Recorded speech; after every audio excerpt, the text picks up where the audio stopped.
जय श्री कृष्ण। श्रीमद् भागवत गीता के अनुसार भगवान श्री कृष्ण और अर्जुन की मैत्री कैसी थी, ये हम श्रीमद् भागवत गीता को पढ़कर ही समझ सकते हैं। भगवान श्री गोविंद वहाँ अपने ब्रह्म शरीर से युक्त हैं। उनका शरीर देदीप्यमान है। उनके समीप चक्र आदि दिव्य शस्त्र और अनन्याय घोर अस्त्र दिव्य पुरुष शरीर धारण कर उनकी सेवा कर रहे हैं। महान तेजस्वी वीर अर्जुन के द्वारा भी भगवान सेवित हो रहे हैं। यही परम फल है। गीता तत्व के भली भांति सुनने से, समझने और धारण करने का एवं अर्जुन के सरीखे इंद्रिय संयमी महान त्यागी विलक्षण ज्ञानी विशेषकर भगवान के परम प्रिय सखा सेवक और शिष्यों को इस परम फल का प्राप्त होना सर्वथा उचित ही है। संपूर्ण धर्मों का अर्थात संपूर्ण कर्तव्य कर्मों को मुझ में त्याग कर तू केवल एक मुझ पर सर्वशक्तिमान सर्वाधार परमेश्वर की शरण में आ जा। मैं तुझे संपूर्ण पापों से मुक्त कर दूंगा, तू शोक मत कर। सर्ववर्धमान पद का यहाँ क्या मतलब है? यहाँ किन धर्मों का वाचक है और उनका त्याग क्या है? वर्ण आश्रम स्वभाव और परिस्थिति के अनुसार जिस मनुष्य के लिए जो जो कर्म कर्तव्य बतलाए गए हैं,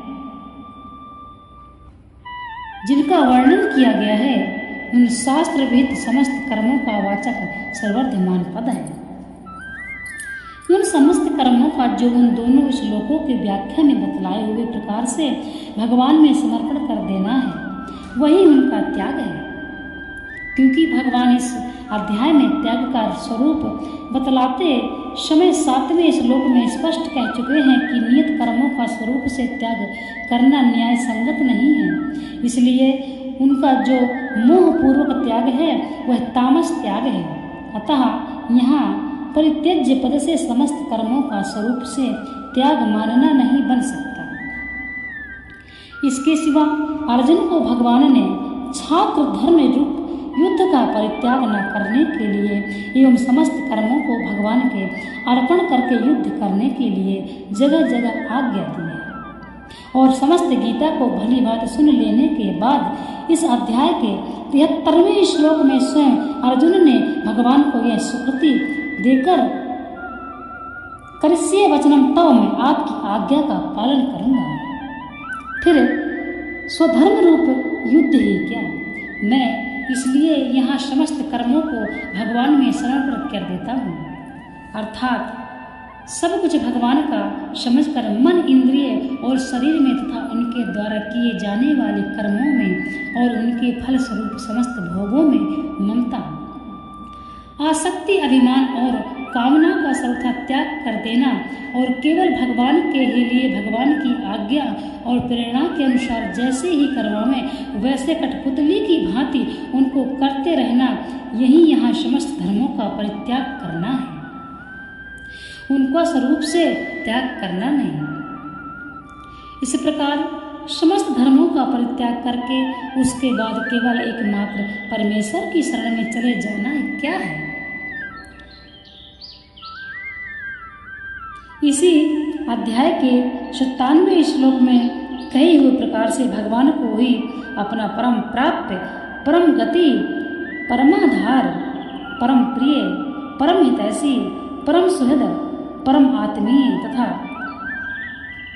भारत स्वामी संरक्षक समझकर उठते बैठते, खाते पीते, चलते फिरते, सोते जागते हर एक प्रकार से उनकी आज्ञाओं का पालन करते रहना, समय पर श्रद्धापूर्वक अनन्य प्रेम से नित्य निरंतर उनका चिंतन करते रहना और उनके विधान में सदा ही संतुष्ट रहना एवं सब प्रकार से केवल मात्र एक भगवान पर ही भक्त प्रहलाद की भांति निर्भर रहना, एकमात्र परमेश्वर की शरण में चले जाना है। मैं तुझे सब पापों से मुक्त कर दूंगा, इस कथन का क्या कहना है? शुभाशुभ कर्मों का फलस्वरूप जो कर्म बंधन है, जिसके बंधा हुआ मनुष्य जन्म जन्मांतर से नाना योनियों में घूम रहा है, उस कर्म बंधन का वाचक यहाँ पाप है, और कर्म बंधन से मुक्त कर देना ही पापों से मुक्त कर देना है। इसलिए जो बात कही गई है वही बात यहाँ मैं तुझ सब पापों से मुक्त कर दूंगा, इस वाक्य से कही गई है।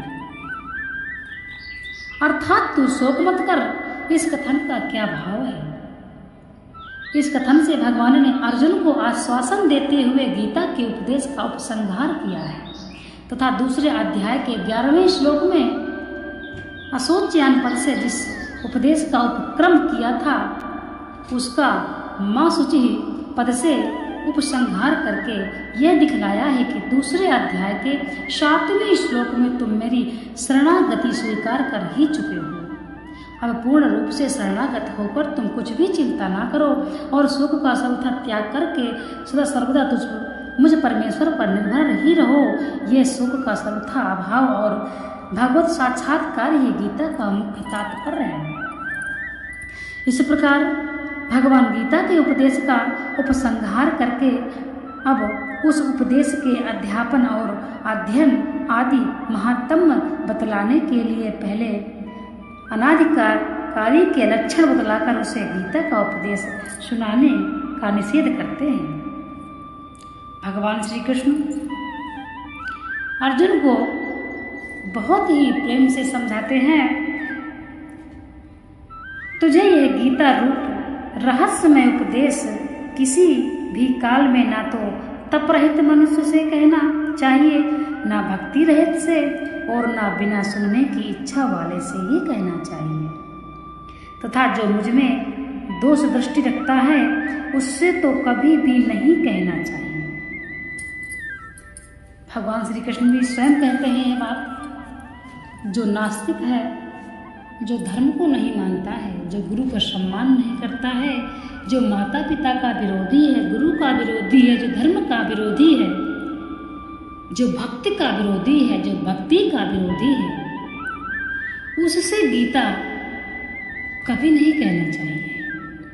उसको गीता कभी समझानी नहीं चाहिए, इससे पाप लगता है। यदि कोई व्यक्ति पूजा पाठ नहीं मानता है, भगवान को नहीं मानता है, अपने धर्म को भी नहीं मानता है, तो वह व्यक्ति नास्तिक होता है। यदि गुरु को नहीं मानता है, माता पिता का सम्मान नहीं करता है, तो वह व्यक्ति नास्तिक ही माना गया है।